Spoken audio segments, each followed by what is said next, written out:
इस देश के कोने कोने में बिखरी पड़ी हैं ऐतिहासिक कहानियां, कुछ पत्थरों में गढ़ी हुई, कुछ मिट्टी में दबी हुई हैं ऐतिहासिक कहानियां। हेलो दोस्तों, नमस्कार। मैं पहला स्वागत करता हूं आज फिर इस न्यू वीडियो में। तो आज हम जानेंगे विलियम किला कोलकाता भारत के औपनिवेशिक इतिहास का एक अत्यंत महत्वपूर्ण सैन्य दुर्ग है। विलियम किला कोलकाता भारत के उपनिवेश इतिहास का एक महत्वपूर्ण सैन्य दुर्ग रहा है। इसका इतिहास ब्रिटिश ईस्ट इंडिया कंपनी के आगमन, बंगाल में उनके प्रभाव और बाद में ब्रिटिश भारत के प्रशासनिक ढांचे से गहराई से जुड़ा है। विलियम किला का निर्माण ईस्ट इंडिया कंपनी द्वारा 1696 ईस्वी में शुरू किया गया था। इसका निर्माण बंगाल के नवाबों तथा मराठों आक्रमणों से सुरक्षित हेतु किया गया था। किले का नाम इंग्लैंड के राजा विलियम के नाम पर रखा गया था। शुरुआती किला अपेक्षाकृत छोटा और कमजोर था, जिसे बाद में ओल्ड फोर्ट विलियम कहा जाने लगा। अंग्रेजों ने किले के आसपास बस्तियां बनानी शुरू कर दी, जिन्होंने कोलकाता, उस समय कलकत्ता को व्यावसायिक केंद्र माना जाता था। उन्होंने बगैर अनुमति किले पर तोपखाने और दीवारों को मजबूत करना शुरू किया, जिससे नवाब सिराजुद्दौला 1756 में नाराज हुए। नवाब ने इसे अपनी सत्ता के लिए खतरा मानते हुए अंग्रेजों को पुनः निर्माण रोकने का आदेश दिया, पर वे नहीं माने।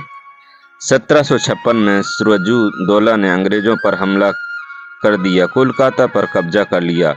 इसी दौरान एक कुख्यात घटना घटी, जिसे ब्लैक होल ऑफ कलकत्ता कहा जाता है। कहा जाता है कि किले के एक छोटे कमरे में लगभग 146 कैदियों को बंद किया गया था, जिनमें से कुछ ही जीवित बचे। हालांकि इतिहासकारों में इस घटना की संख्या और विवरण को लेकर मतभेद है। 1757 में प्लासी युद्ध में रॉबर्ट क्वेल्स ने सिराजुद्दौला को हराया और बंगाल पर अंग्रेजों का प्रभाव पूरी तरह स्थापित हो गया। अपनी सैन्य ताकत बढ़ाने और कोलकाता को सुरक्षित बनाने के लिए अंग्रेजों ने एक नया किला बनाने की योजना बनाई। पुराने किले की कमजोरी को देखते हुए अंग्रेजों ने 1758 से 1781 तक नया किला विलियम बनवाया। यह किला हुगली नदी के किनारे बना हुआ है और इसकी डिजाइन यूरोपीय सैन्य वास्तुकला पर आधारित है। किला 6 कोनों वाले तारे स्टार शेप्ड फोर्ट के आकार का है।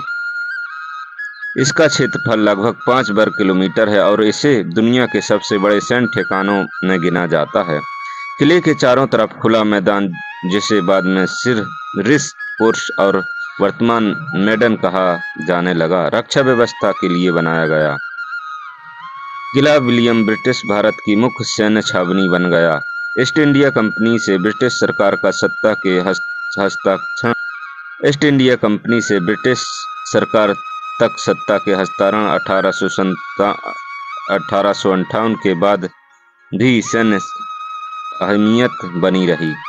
19वीं और 20वीं शताब्दी में यह ब्रिटिश सेना का पूर्वी मुख्यालय रहा। स्वतंत्रता के बाद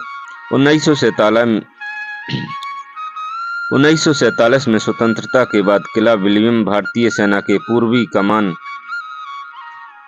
स्टोर्म कमांडो का मुख्यालय बन गया। आज भी यह भारतीय सेना के नियंत्रण है और आम जनता के लिए इसका प्रवेश प्रतिबंधित रहता है। केवल विशेष अनुमति से ही अंदर जाने दिया जाता है। ताराकृति का आधुनिक सैन्य किला, विशाल परेड ग्राउंड, भूमिगत टनल और स्टोरेज एरिया, बैरक, अस्पताल, चर्च, गोदाम और प्रशासनिक भवन, नदी आधारित रक्षा तंत्र, भारतीय सेना का प्रमुख पूर्वी सैन्य केंद्र। वर्तमान स्थिति, किला विलियम आज भी एक सक्रिय सैन्य छावनी है। किले के बाहरी क्षेत्र जैसे मैदान जनता के लिए खुले हैं, लेकिन अंदर प्रवेश सेना की अनुमति से संभव नहीं है। इसका ऐतिहासिक महत्व और स्थापत्य इसे कोलकाता का एक प्रमुख विरासत स्थल मानते हैं। चलिए दोस्तों, आज के लिए इतना ही। वीडियो पसंद आए तो लाइक शेयर सब्सक्राइब जरूर करें। मिलते हैं इसी प्रकार के नेक्स्ट वीडियो में। जय हिंद, वंदे मातरम।